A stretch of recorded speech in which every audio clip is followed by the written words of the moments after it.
Ricky! Man, I got to tell you, the earlier portion thing that I did, the interview, I didn't know how to start it because I didn't have somebody yelling Ricky at me. I was just like, should I just do that to our guest? Like, should I just do his name like that? I was lost, man, and you'll hear it like at the beginning. I'm just like, oh, hey, everybody. So I'm really happy. I'm really happy to get your usual intro, man. Thanks. And what's up, everybody? How you doing? I love that Carolina Dad, one of our podcast friends, responded. He was like, Alex, you're still doing the Ricky thing. And I was like, oh, yeah. Yeah, man, dude, it took so long to get the volume and pitch specifically right for that. Right. I can't do it with anything else. Like, I just got to keep on going. We put in enough work with that's here to stay, you know? Yeah, I remember the first time I did it, it like went too high and it didn't catch in the mic. So, right. It was like the first 2 or 3 episodes, like you would catch the first Ricky, and then it would just be you like pantomiming. I kind of wanted to do like a voiceover for it. Ricky. Oh, that's great. I love it. Oh man, it's so good to be back doing this again, man. It's like the last couple of weeks of like being sick and moving and baby stuff and birthdays and all that good stuff. Yeah. While this all great, it took us away from having this. So now we came back hard though with some. Yeah, look at us, man. Interviews. You'll see for everybody that's listening right now, if you haven't checked it out, our DJ Chark interview is awesome. We had so much fun doing it. DJ Chark is the man. I highly encourage you to listen to it. You get a lot of good information from him that you probably won't get anywhere else. And the information that you didn't get from him, we had Mike K on earlier this morning. It'll be out before this one, most likely. And I encourage you to check that one out because anything that DJ didn't say, Mike K said it with Ricky. So, man, a lot of good stuff happening. A lot of excitement within the organization, weirdly, even though we're 0-6. And makes me excited. Yeah. I mean, that's the thing, though, man. Like, we talked about it with DJ, right, on the show. The bye week just gives you a reset. And sometimes that's necessary not just for the team and the players, but it's necessary for the fans, too. So we've kind of had this little bit of a break where we forget, for some fans, they forget the pain that they were feeling at an 0-6 start. And they get a little refresher. They watch some of these other teams play, some of these teams that have bad records that beat good record teams. And you start to feel this little sense of optimism creeping back in. And honestly, that's just a chronic disease that Panthers fans have anyways, is that little bit of optimism that creeps back in. It's something that we're used to. It's, it's like what is the Bane speech where he's like, you merely adopted the dark. I was born in it. Like, that's how I feel sometimes being a Panthers fan, right? Like, there's nothing bad about it, dude. This is where we're comfortable. Let's just settle in. It's a long season, man. We've only gone 6 games. We got 11 wins now. We got 11 wins coming up, man. We just got to start rattling them off. Right. And it's it's not like it doesn't happen. DJ was telling us he was on the Lions last year. The Lions started 1-6 and they won 9 games. We did it last year. We were 1-5 and we were a quarter away from the playoffs last year. So these things, the Jaguars got a whole new coaching staff. It takes a little while, man. And they ended up winning the division. And they the Titans started off 7-3 and the Jags walked them down. We're only 3.5 games back. It's not impossible. Yep. We've seen it before. So like I said at the end of the DJ Chark episode, I just better be happy. I'd rather be happy. Yeah.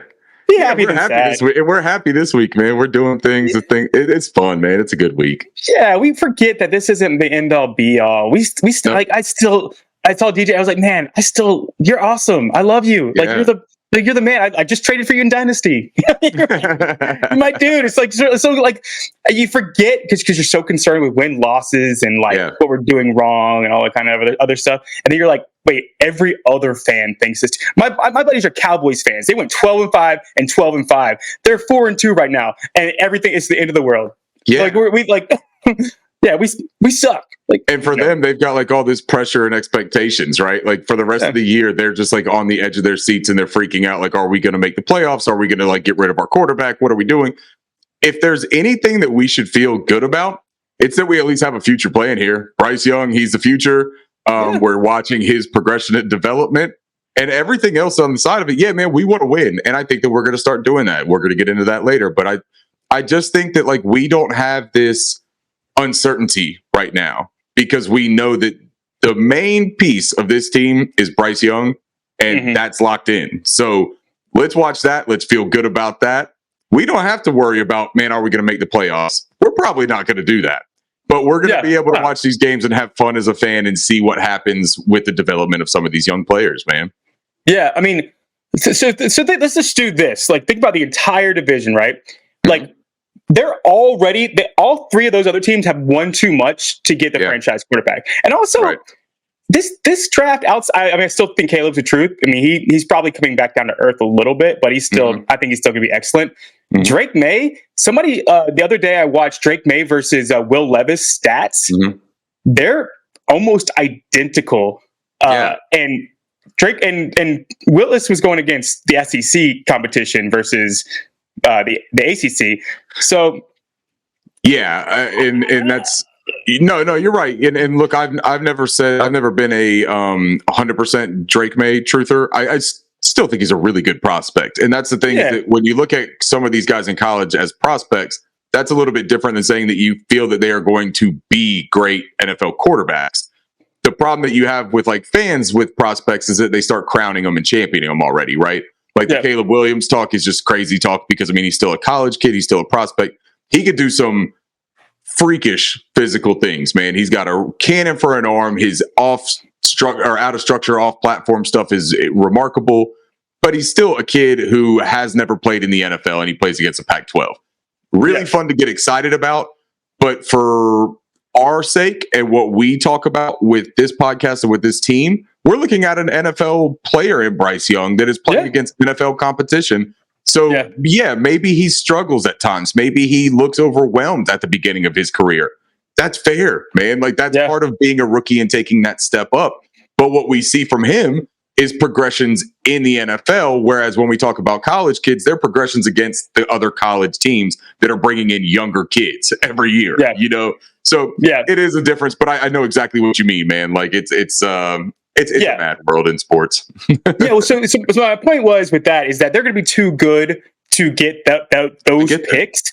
So think about this. Who would we rather be? Us, we're going to have a lot of cap room next year. Hopefully we use some of that on Brian Burns and other guys resigning. We'll get to that when we get to that. We got the Saints that are in cap hell, and they have $120 million owed to Derek Carr, who might be the worst starting quarterback in the NFL. They have the Falcons spent like $90 million on their defense, and they're all 30 plus just to be average. They did that all to be average. They wasted a first round pick on a running back just to be in a committee. They're traded for like they've gone all in right now. Does anybody think that they're going to have 10 wins this year? I don't think anybody thinks that they're going to have 10 wins this year. And they're beholden to Desmond Ridder because they're not going to be bad enough to get a better quarterback. So I am not worried about the Falcons in the future. And then you got the Tampa Bay. It's like, what are you doing? You're going to be too good for a quarterback. You're going to Baker Mayfield. Mike Evans ain't going to be there next year. Mike Evans is going to be on another team. Like, who would you rather be moving forward? It's got to be the Panthers, and it's got to be the Panthers by a mile. So no matter what happens this year, you got to be excited about that. I agree. And that's the future outlook. And we also have reason to be excited for this immediate outlook too, right? We're 0-6, man. That sucks. But DJ Chark said it in the interview yesterday or on Tuesday.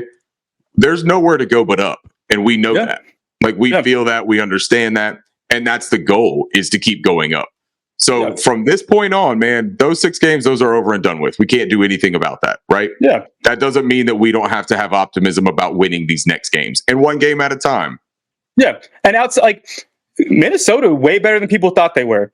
And we were right there and with we them. hung in with them. Right. And we played Miami and Detroit. Like, I mean, as much as I didn't believe in Detroit, and I still have questions, but like, and we got them both at their place. Yeah. So we'll see where we're at. We also played Minnesota with Justin Jefferson, which they have done the past 2 weeks without, and they're still winning, beating teams like the 49ers, which they had their own injuries as well.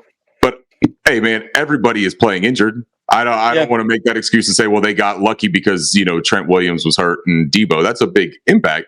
But they don't have their best player. Right. Yeah. Right. Minnesota, Exactly. we're not going to do the injury thing if Minnesota loses in this situation. Not at all. Unless That's Minnesota exactly loses right. in this situation. No. But you're exactly right, though. If they don't have Justin Jefferson, who literally is one of the only players on that team that you would say I wish played for my team. Yeah. If they don't have him, you can't sit there and point to Christian McCaffrey and be like, yeah, sure, they got Christian McCaffrey, but they don't have Debo. Debo's great, but that system shouldn't have to rely on that. They got George Kittle, Christian McCaffrey, their starting quarterback that everybody loves, Brock Purdy. Brandon Ayuk. Yeah, dude, they're not hurting for talent. They just got beat by a team that we hung in there with. That's fair to sit there and say that maybe we aren't as awful as the 0-6 record looks at. Now, going into this stretch of these next 3 games, that's where we're going to find out a little bit more about ourselves, I think, because we're playing with level competition in a way, I think. I think that we're playing the younger, less developed, less identity focused teams, right? Still figuring their shit out too. So I'm excited about these next games, man. Particularly this one that we have coming up right now. Yeah, dude. Real fast. How good is Flores? Brian Flores is so good. Yeah, he's fun. It sucks that what happened with him because man, that defense looks awesome, and they don't have players at all. Like they had. He's doing excellent job. Well, we're a Panthers podcast. Let's move on to the Panthers. You know what? I was talking about this earlier today. I do a fantasy podcast, and do you want to plug it? Do you want to say? It's called FU Fantasy podcast. I guess it's not the name. Hey, what does FU Fantasy stand for? Freaks unlike football. I don't know. But we're talking earlier, and I was like, you know what this is? Now that Thomas Brown's starting to be the offensive coordinator, this is McVay versus Shanahan. This is like this is the two systems, huh? This is a McVay disciple versus a Shanahan disciple. It is, and we'll get into what I think Thomas Brown is going to do going into this, and it's exciting because they're both off. But let's talk about real quick. Let's do the news that's happening. Just touch on them real fast because I'm sure people want to hear our takes on this. Let's talk about Terrace Marshall. We covered it a little bit with DJ, but he requested a trade. We don't know if it's. I'm sure you talked about it with Mike. I haven't listened to it yet, but I don't know if it's him requesting it or Thomas Brown went to him and was like, "Yeah, I don't think you're going to be a part of this future." What's your take on the trade talks? Yeah, so what I would get from what DJ kind of alluded to, and in the conversation that I was fortunate enough to have with Mike this morning, it sounds like it was Terrace Marshall that asked for a trade, which is understandable as well. The usage just hasn't been there for him here in Carolina, which I think everyone anticipated it being much better with the new coaching staff. But he also has been an incredible professional about the entire thing. And we talked about that during the interview that he gave. And it was great to have Mike on right after hearing that interview, because Mike gave a great perspective of it too. It was like, man, it was really respectable. Like the way that he sat there with us in a scrum, I think is the word that Mike used, with a bunch of reporters and talking for, answering all of our questions and making great eye contact. Like the guy didn't seem defeated. He didn't seem like he was checked out on this team. He just is also thinking about his best interests. Right. And for him personally, he still believes that he can ball and he believes that he can make an impact on a football club. So he wants to get out there and he wants to get his opportunities. I think that if the Panthers were to give him more opportunities with Thomas Brown, I don't think that there's any reason that he has to go anywhere. Whatever we're going to get back for him is not going to be equal value to the player that he could be, in my opinion. Yep. B, our wide receivers aren't burning the house down. Like Adam Thielen is balling out. We like the prospects of DJ Chark with a tweak to the offense, right? And he's shown flashes of production. But from a general standpoint, that wide receiver room, man, is not lighting the world up right now, right? They're not getting open. The separation percentages and things like that are bottom of the league, right? I think that Terrace has obvious value for this team as much as he would have for any other team that he could go to. So I think that there is a real chance that he stays here. Mike K mentioned that this would be a great week, especially for Thomas Brown to showcase Terrace, not just because, hey, maybe we can get him back on board with staying here, but showcase his value for a trade. Like if you ever have an opportunity to increase his price, it's this week. So I think that's something to look for. And you know what, though? If he looks really good in the system, don't get rid of him, man. Keep him. We don't need to be getting rid of assets if we can keep them and get more out of them, you know? Yeah. It's the biggest thing I have with Terrace is he's still not running routes correctly. So the only way you can use him is contested deep threat kind of player. So, that is also very useful. And so I was looking at it because I was thinking about DJ and like I was his comparisons and how we would fit in the offense. And McVay pushes the ball downfield. He uses the pass to set up the run instead of usually what Reich does. It's almost like Reich was confused with how to run a McVay style offense. It's almost like Thomas Brown came in. It was like, this is what would work. And instead of using what Reich does, usually uses his big back, and then he'll do like a couple with a scat back out of the backfield kind of stuff. So he usually has like, think about when he was in Indy, like LeGarrette Blount and the big backs like that. The kid from Ajayi, he had Jonathan Taylor. He's a big back. Melvin Gordon, like he had those guys, and he also had a little scat back that did all that kind of stuff. But they were using Miles Sanders, who I consider more of a kind of Kyron Williams, Akers, Henderson kind of back that you get a lot of dump offs underneath and pass block. They use the pass to set up the run. So it's almost like Wright confused himself of his own system with McVay's system. So say that we're just going right into McVay's system. They pushed the ball downfield. So they had two guys last year that when Tutu Atwell, and this is when they didn't have Cup, Tutu Atwell and Van Jefferson as top 25 yards per route run guys. They push the ball deep, bring the safeties back, sets off the dump off to the running backs. So this year, Cooper Kupp's 5th in yards per route run. DJ Chark is 19th. If we use these guys and push the ball downfield, which that's what Terrace and DJ are good about, that might actually work in this system. And then you'd have to run Thielen out of the slot at that point. Or you could use Terrace, whatever, however you want to do it. Which that's what Thielen's doing anyways, though. He's a slot receiver this year. And I mean, Thomas Brown just recognized today during his presser that's why some of these tight ends that we keep asking about, that's why they're not involved on a lot of the routes that you would expect them to be, is because Thielen has been so productive out of that slot and in that same area of the field.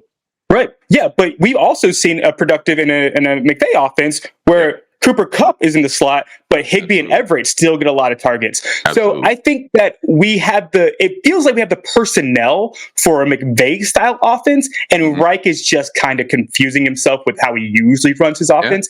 So I am really, because it feels like Thomas Brown's taking over knowing what to do, where Reich was kind of figuring out what to do. So I think that assessment, man.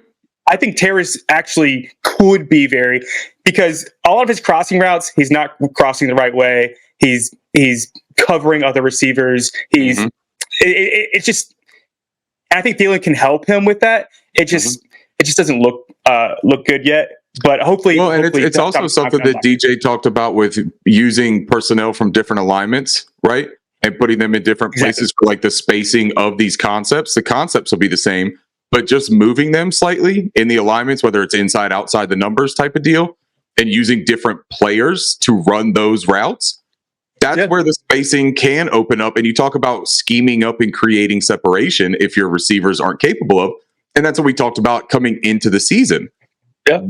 That's literally what we are anticipating Thomas being able to do here by just making these subtle tweaks. The concepts stay the same, but you change up some of the fine details to it.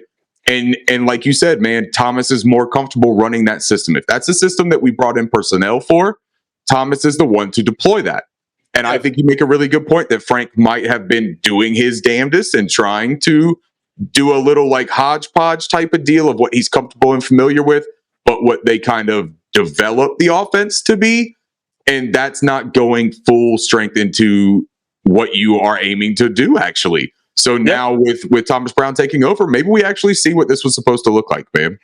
Yeah, because if you think that, so our big thing was like, we want to bring in a true wide receiver one. What they really mean is that they want a Michael Pittman. They want a Alshon Jeffrey. They want that big body receiver that Reich always has that can be his possession guy. And I think that's why they were probably looking at Cortland Sutton a lot. But McVay has never really needed that. Like, what's Justin Jefferson doing? He's not doing anything in that. Well, he wasn't doing anything. That's Van Jefferson. What did I say? Justin Jefferson. He's doing a whole lot. Van Jefferson. Yeah. But what we have is we have a Robert Woods type player. We have a Cooper Kupp type player. We have a Brandon Cooks type player. Like, we have those that personnel. Yeah. Miles Sanders is a lot more like Kyron than he is like Jonathan Taylor. Hey man, so, I'll tell you, it's not a bad mistake that you just made by saying Justin Jefferson either, because Kevin O'Connell, down there in Minnesota, he's a McVay disciple as well. Yeah. And look at what he's able to do. I mean, they've got, who is it? Brandon Powell is their third receiver. Journeyman, right now. Osborne, KJ Osborne. Now Jordan Addison looks like the real deal, their rookie wide receiver. And then obviously Justin Jefferson is elite, one of the best, if not the best receiver in the league. But he also had Adam Thielen. And Adam Thielen is now here and likes this offense and likes Thomas Brown. He said Thomas Brown was the most impressive person he met in the building when he came in here to sign. Yeah. So it does make a lot of sense that there is reason to believe that this offense can click at a much higher execution level with Thomas Brown pulling the strings. Yeah. Yeah. And man, McVay scored again. Would score. I mean, usually Shanahan's like always beats McVay, and that's kind of like his kryptonite. Yeah. But McVay always scores against Shanahan. Right. So I like us to put up points this game, and I think we're going to be fun. I think we're really fun. Let me go back because we're on the right track, but let's touch on injuries real fast because we didn't do that yet. So Zavala was full practice. So I think if Corbett plays, I think Zavala moves right beside Icky again. Is that kind of your assessment? It wasn't originally. It wasn't how I was feeling. Talking to Mike might have swayed me a little bit because he seemed to be of the mindset that was the case, that Zavala, if he's healthy, he could go over there and start on that left side. Because of how impressive his college tape was, is what Mike said, being on that left side. And it's a more natural fit for him. Yeah, he struggled. So see, look, it's what he's done in the league that gives me a little bit of pause on him being the guy going over there on the left. Because when he did move over there from the right side, he has had a lot of problems. Like, the failure rate for him on the left guard spot, way higher and way clearer than that right guard spot that he occupied against Atlanta, where he did okay. And it's also a different game plan, though, right? We operated a different offense against Atlanta than we would operate against an offense that you need to score points to keep up with. I'm cool with Chandler Zavala going in there, and I think for the long term, the development is beneficial. But I also do think that Cade Mays may be a guy that gets that look over there on the left side. I don't think that you put Calvin Throckmorton over there. I don't know, man. I don't know why I feel that way. I just don't think that that's a natural fit. And I don't think it's a natural fit for him over there on the left side. So I think it's between Cade Mays and Zavala, and I'm okay if you want to go Zavala. I just think that it's also got to be one of those situations where if he looks as bad as he did, maybe you make a switch. You know what I mean, at the half or something like that, and you let Cade Mays get a chance if the game is close or whatever the case may be, that you're just like, I don't know that we need to keep hammering this one down. Maybe we try something else just to give a chance to win this game, you know? Yeah. And also, that's another thing I like about McVay, right? McVay, O'Connell, they're so good at running at the pass rusher, and that's what's going to help you keep Bryce right up. Like, if they think that if they know you're gonna pass the ball and they can just get away with coming at, that's why Hassan Reddick was not as strong when he was here, is because he would just guess a lot and he would just try to get his sacks and they'd run right by him a lot of the time. Think about what O'Connell did to Bosa. He ran at him and he ran at him and he ran at him and he ran at him. So you have those two guys that theoretically on his blind side.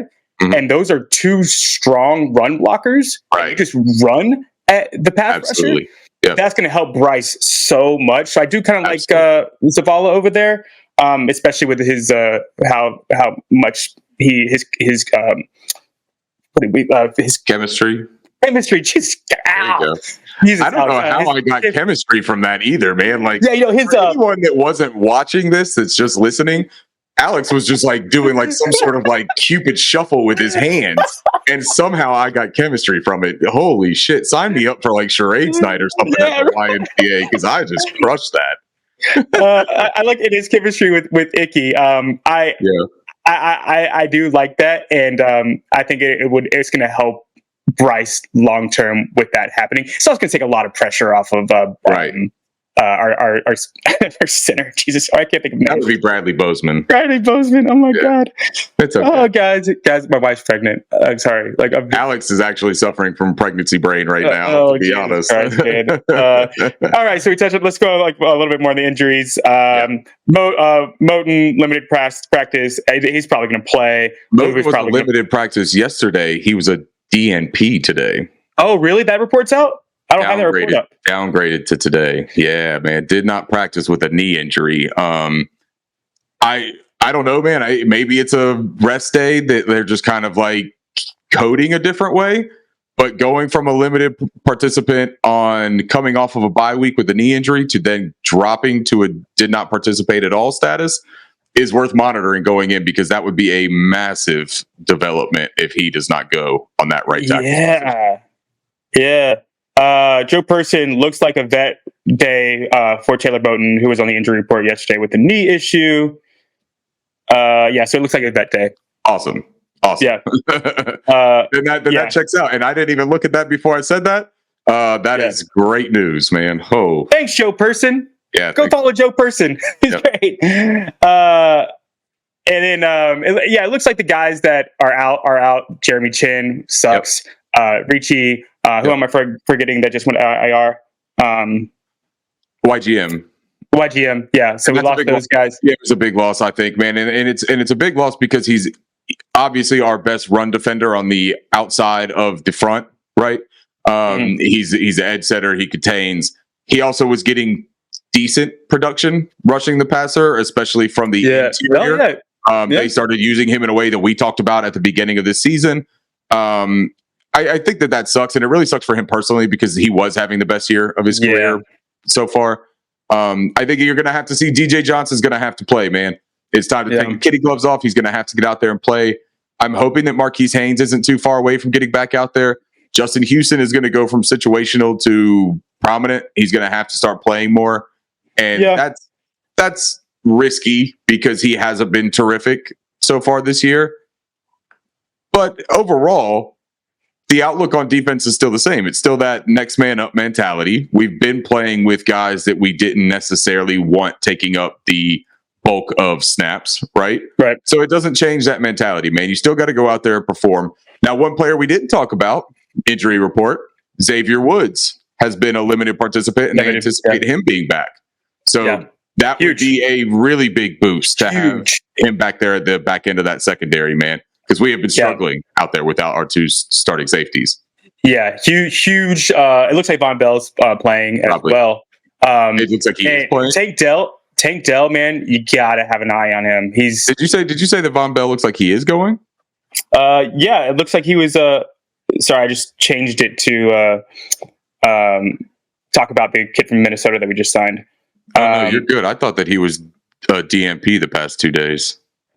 Andrew, let's keep on talking about while I bring this up. Let's talk about.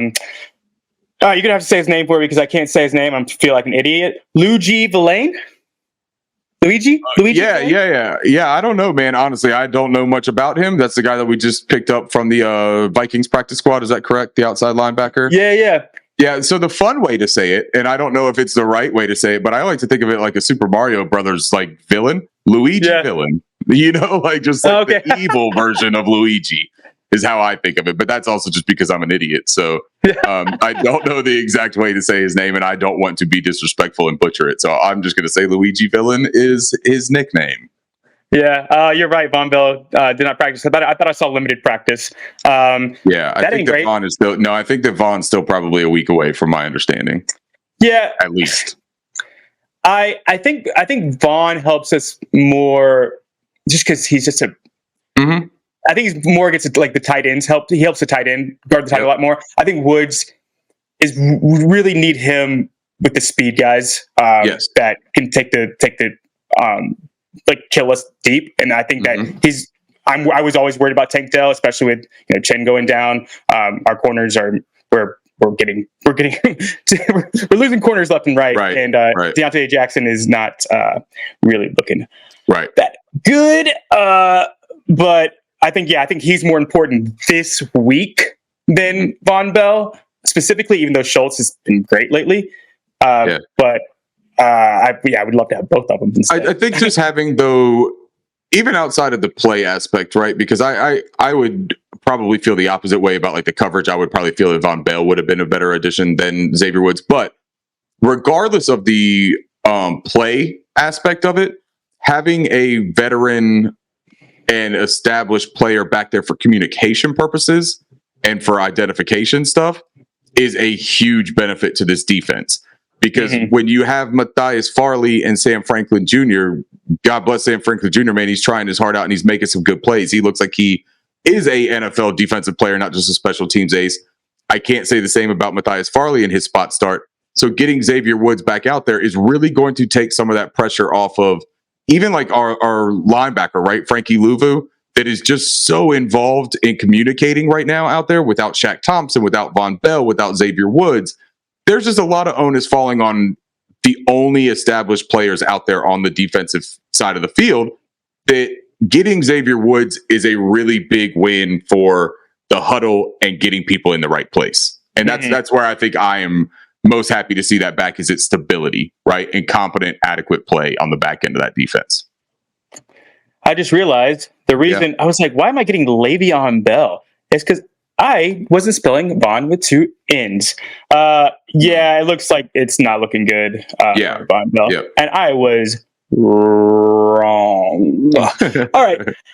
Let's not talk about injuries anymore. Everybody else. That's it. Yeah, Steven Sullivan, like whatever. So let's get into offense and what we're looking at and kind of like the wrinkles that we already talked about it a little bit, what that does, what I think it does. What I am nervous about, and I don't know if it's a good or bad thing, but Chuba's been playing really, really well. Yep. But I've never seen a back like him in a McVay style offense. Reich always runs to set up the pass. McVay always passes to set up the run or the underneath stuff. So what do you think that the back usage looks like with Miles Sanders coming back? So that's the interesting point, right? And that's what I was going to say, is because you started talking about Chuba in this offense. The bigger news for me is that they say that Miles Sanders, fully healthy, was participating in full. They want to make sure that he's not like sore or anything like that after participating in full. Yeah. But I think that you can anticipate almost, and this is just my gut feeling, I would anticipate almost like a 50-50 split type of situation, or like a 45-40 with Raheem Blackshear mixing in a little bit, right? I do think that they still want Miles Sanders to be the lead back. And part of that is going to be the financial obligation that they have to him. And that never should be part of the coach's evaluation, but it is, like, just to be realistic about it, right? I also just think that they think that maybe he fits that system, because you were just talking about how Miles Sanders can kind of mirror some of those other backs that you talked about in Philadelphia, and hell, he played in Philadelphia. Deuce Staley asked him to come. You know what I mean? Yeah. So there's an obvious connection of why they want Miles to do it. But Chuba's just proven himself that he's a more effective runner, and he's proven that he can catch out of the backfield. He's proven that he's very solid in pass pro. I don't think that he's going to struggle in the system, man. I think that Chuba's a really effective ball carrier. And I think that one of his most beneficial traits right now for him is his decisiveness. When he can find a gap and he identifies where he's supposed to go, he makes one cut and he gets downhill. I do think that that's beneficial for this system. You know what I mean? I think that that's a huge part of it. I think it's a huge part, and it's something that Chuba maybe wasn't great at the prior 2 seasons, but it is a drastic improvement that he has made personally, and I think that that does benefit the system. So I don't have any concern with him operating in the Thomas Brown play calling. Yeah, that's good. I think that he's actually going to possibly look even better with the sequencing and all of that kind of stuff being different. I was thinking of like body types and skill set. Right, but man. Just thinking about, I'm literally thinking about Darrell Henderson, right? And how I was watching him, and I was like, wow, he's so patient behind that line. And he hits that gap really fast. Chuba is the exact same sort of back. That's right. He's so patient, and he does more explode. Explosiveness. Yeah. That actually is a very good point. I am changing my mind. I think that Chuba. I think you're right. I think that's a really good point. I think he's going to be very with the line. With us, the problem is that our calls we were trying to go guard center in our runs, which I think that, exactly. Which I think that's going to spread out a little bit, and not put a lot of pressure on as much pressure on Bozeman, and it lets Icky be Icky, and I think that remember when I was talking about having fun and doing what your players do well, it's like, wow, Icky is a really, really good run blocker. Right? Maybe we should run. Maybe what we should do is, you know what? A lot of good pass rushers are going to be coming at Icky. And those guys usually aren't good at stopping the run. So we should do that. That's a really, really good point. I'm flipping it. I think I like Chuba a lot more. But you're right. Financially, we spend a lot on Sanders, and if he is healthy, if he's healthy, he can contribute, man. But I just think that Chuba has earned the right for that to be his backfield going forward, at least for the time being. If Miles comes back and he's super effective and you want to go a 50-50 split down the middle, that's fine, man. But it's sending a bad message in my mind to tell the team that you can have a guy outperform the other guy for 6 straight games, but the ceremonial starter badge stays with Miles Sanders. Man, make people earn it, especially on a young team that's finding their identity. Make that be your identity. Go out there and not only beat the team across from you, but beat the guy in the position battle that you're playing with. Go out there and have a competition between yourselves in the competition against another team. Everybody try to be the best, right? Simple thing, man. And man, and if this was Belichick, Miles Sanders wouldn't be playing the rest of the year. Wouldn't be playing. Got to hold on to the football, man. Got to hold on the football. His fumbles, back-breaking turnovers, dude. Both of them may have lost us both of those games. Agreed. God, man, frustrating, so frustrating. But we're a happy podcast. That's right. So one guy I wanted to talk about. We're going to talk about Bryce. Let's talk about Bryce because Bryce will move into the receivers. I think Bryce looks good the last couple of games. I think Miami's defense has been playing pretty well, and they kind of we're predictable, I think. And Bryce made all the right moves. He just nobody I don't think anything that he's done is his fault. I think he looks good. I think he's starting to take care of the ball a bit more. What is your thoughts on Bryce after the bye moving forward? Yeah, I think it's a fair assessment to say that most of the struggles of the offense shouldn't fall on Bryce. I think that he's made some mistakes with the turnovers early. We saw the Miami game was turnover free. I believe that was the first of his career. He clearly is emphasizing ball security a bit more, but I think that it's not being hesitant that's creating that ball security emphasis. I think it's seeing things faster. I think that the game is starting to slow down, which I know everyone thought that it would just be slow coming out of the gates, and maybe they think that everyone should be doing what CJ Stroud is doing. I understand that argument, but this is a whole new situation, and Bryce showing progression should be enough. There's no need to go back and talk about him being fooled 2 times against Atlanta in week 1 of his first NFL start, right? He is showing that he's not being fooled right now. He's identifying correctly. He's getting through his progressions and reads relatively quickly. I do think there's still a need to work on that holding the ball in the pocket sometimes, especially when you know that pocket isn't holding up and maintaining that long.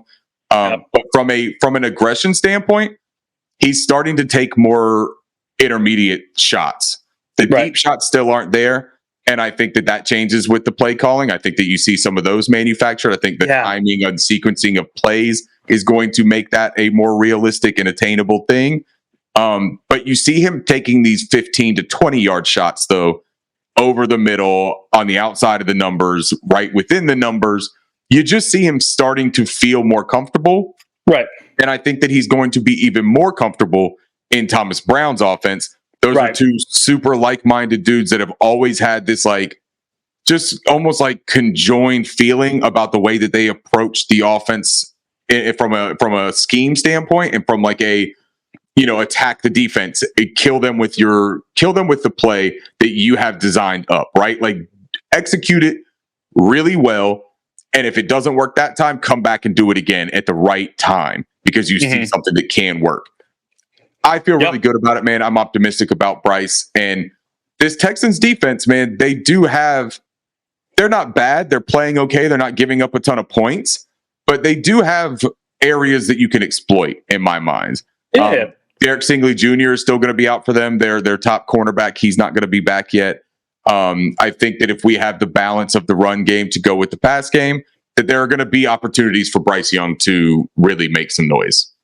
Yeah, I completely agree. I mean, Bryce Young last 2 weeks, around 500 yards, 4 touchdowns, and 2 picks. Like, that's an average NFL quarterback. Yep. Like, he was in the 100 before. The play calling was just kind of pathetic in my opinion. The run game wasn't helping. The offensive line weren't helping. Penalties weren't helping. He was getting behind the chains a lot. A guy that I want to talk about a little bit is Tommy Tremble, because he's starting to get involved more. He had 1 catch the first 4 games. Last 2 games, he has 3, and he has a touchdown. And he's starting to get more snaps and starting to be a bigger part of the offense. Yeah. And I think that's a good thing, because I think that he was important for us in our run last year. He was playing very, very well. And I think he's starting to get it a little bit. What do you think about that? Yeah, multidimensional, right? And maybe it's not that he excels at both of the dimensions of the tight end position of pass catching and blocking, but he can do both at an absolute competent level. And he seems to be getting better at the route running, pass catching aspect of his game. He had the drop against the Lions in the end zone. That sucked. I really wish that he hauled that in, because I probably would still be taking a victory lap on Tommy Tremble. But I also think that with the tweaking to the play calling and scheme that they're going to run, I think that he also has even more value there, because I think that staying multiple within these alignments and being able to have personnel out there that you can do different things with from the same look, I think that he is the player that does that for us. We know that Ian Thomas is still out on the IR. Hayden Hurst has to get involved too. And I know that maybe hurts Tremble's involvement a little bit. But I think that I think you're going to see an uptick in 12 personnel with Thomas Brown calling the plays. Yep. They have done, I think, like 89% of their first down calls have been with 11 personnel. I think I saw that stat. They've used 11 personnel so much, man. I think almost as much, if not more, than any team in the NFL. Yep. Get to 12 personnel. When we've used it, we've been effective. That also allows a little bit more with the play action. Seahawks are really good about that, using 12 personnel and running play action. Geno Smith has been outstanding in that. And Geno Smith is an accurate guy who can read a defense. That's Bryce Young. So I think that if you can implement some more of that stuff, then Tommy Tremble has a nice outlook, as does Hayden Hurst and the tight end involvement on this offense. Yeah, and Texans don't scare you on defense. I mean, they gave 25 points to the Ravens, 31 to the Colts last 2 weeks. They've given up 400 yards 3 times this year as a defense, and I'm excited. I'm excited. I think they're both going to be really interesting in how they come off the bye, how they prepared for us. The problem is that they're going to be doing the same things, and we're going to be doing something really different. But they don't have the advantage of 6 weeks of film being called by our offensive coordinator. You know what I mean? So like that's a nice thing for us. Hell, we thought that was going to be the approach going into the regular season by staying vanilla or whatever in the preseason, that we were going to catch their first couple opponents off guard. That didn't really happen, but we do have a chance of kind of making that right and doing that right now for these next 3 games against relatively winnable opponents. Yeah. Oh, yeah. I didn't mean to interrupt. Oh, yeah. I was going to say I agree.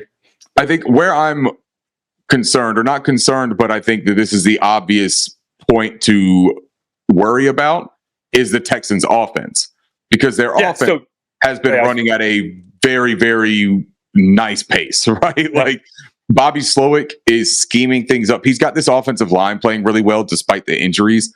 That maybe is one of the more surprising things for me about this Texans offense, to be completely honest. They have been decimated at their offensive line, and yet they're allowing 2.7 sacks plus turnovers per game. That's fourth in the league. That's a really impressive clip, man. CJ Stroud isn't turning the ball over. The offensive line is allowing sacks. The Panthers are very bad in generating pressure and getting sacks. So that's a clear matchup that favors the Texans really, really heavily. The passing game with CJ Stroud, man, there's so much made about him. They're getting like 6.8 yards per passing play, I think I saw, and that's sixth in the league. That's pretty remarkable. He's spreading the ball around. He's not playing safe. The scheme is getting people open. They have really quality weapons. Nico Collins and Tank Dell are really good ball players, especially downfield, man. Like downfield, they are really dynamic, and that's something that worries me a bit because the Panthers are allowing opposing receivers to haul in 62.5% of the targets thrown to them 10 yards or further downfield. 28th in the league. So that's always been a problem, right? Yeah, that's always been a problem. And without J.C. Horn, it's even just more apparent because you're asking Dante Jackson and C.J. Henderson to play the boundary, where Dante at this point in his career should honestly be inside, focusing more on zone aspects than being a boundary man corner. Dalton Schultz for them has been on a pretty nice streak. He's had 3 touchdowns in each of the last 3, or a touchdown. Yeah, he's being involved. Yeah. And the real weapon there with him, or the real way that they're weaponizing him, is in the red zone. Within the red zone, he's leading the entire Texans team with targets, but he's also leading the NFL in target share of percentage of red zone targets at 33.3% of the red zone targets are going to Dalton Schultz. So they have really got to keep an eye on that, because we've also had a tough time with tight ends. They've really got to keep an eye on Schultz, I think, especially within the red zone, but honestly, all game. That would be something I would look for. Yeah, I think they came in catching people off guard. Like their total yards, week 2, 389, week 3, 366, week 4, 451, and then it starts coming down. Week 5, 313, and then last time they played 297. So I think that now that there's more film coming out there, they're chilling out just a little bit. I think it's going to be very helpful for us. The problem is their defense. Last 2 weeks, 447 yards, 430 yards. The defense isn't locking people down. I think people are just understanding what they're doing. They, like you said, they got people off guard, like I thought we were going to do, like you probably thought we were going to do. And we didn't take advantage of not having any tape on us. And hopefully that works. Injuries happen, all that kind of stuff. We don't have to play a play, whatever. And also, man, just like D'Amico Ryans just has that entire team playing cohesively. For a first-time head coach, he's just got complete control over that roster, man. And they have bought in, like we said, like they caught people off guard. They didn't catch themselves off guard, though. That team believes in themselves. They bought into what D'Amico was selling. They bought into what Bobby Slowick was selling. And it's apparent in the way that they play, right? They have the personality of their coaches. And that's an impressive thing, man, for a young team like that. Yeah, and the offense helps the defense. Look what happened. How I just read the last 2 weeks, and when their offense struggles, defense is going to struggle too. Our defense looks good for 2.5 quarters, right? And then our offense just can't stay on the field. We can't give them a break. So we need the offense to help the defense, especially because our defense is beat up, man. They're so beat up. So we really need to control clock, score points, all that good stuff. Anything else on defense that you want to look at? No, I mean we know the weaknesses are run defense, and we know that the Texans don't have a great rushing attack. I'm curious to see if the Texans approach this the way that the Minnesota Vikings approached the game against us, right? Where the Vikings had a clear advantage with their passing game and their aerial attack, and instead they chose to run the ball because they identified our rush defense as such a weakness. So I am curious to see if they try to get Dameon Pierce and Devin Singletary going. They kind of had like a changing of the guard there last week. I'm worried more about Singletary. Yeah, he's taken over a little bit more responsibility. He's looked more effective. I'm not like overly concerned about either of them, but I think that when you look at our rush defense, though, you have to be concerned about anybody being able to run against us. especially an offensive line like the Texans, who have been solid. Now, they are allowing contact relatively early. I think I saw a stat that's like 2.5, 2.8 yards. Yeah, that line ain't great. Yeah, the line isn't great on the run blocking. So it'll be interesting to see what they do from a approach standpoint, because if they choose to go the way of the Vikings of trying to attack our rush defense just because they know that that's our absolute weakness, it might keep us in the game more than them saying, hey, look, let's play to our strengths as opposed to attacking their weakness. I think that if the Vikings had done that against us, I think that could have been a less than close game than what it was. I think if they did it and done a little bit more downfield attacks and taking shots, I think we could have been behind the 8 ball early on and had a tough time keeping up. And that is where I worry about the Texans, because they do such a downfield attack, right? They really do stretch the field and they do make explosive plays. Nico Collins is a big guy that can also run his ass off. Tank Dell is like, Tank Dell is the guy that I wish was a Panther. He's the guy that I banged the table for all offseason, right? And he's showing we traded up for DJ Johnson, so we're good. Yeah, all good, man. I think Mingo's going to get it.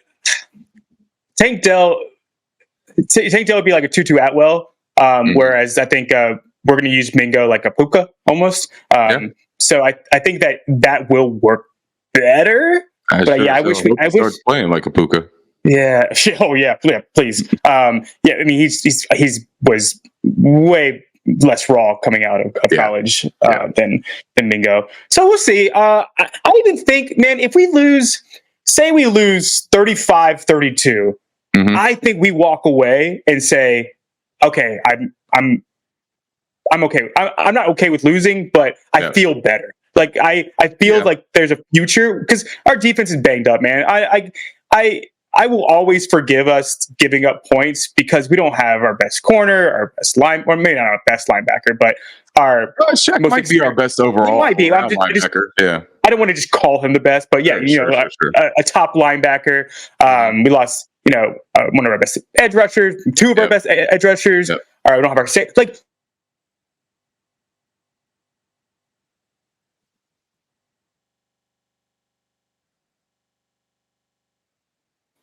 Oh, I know my internet is spotty. I can hear you now, but I can't see. Oh, there you go.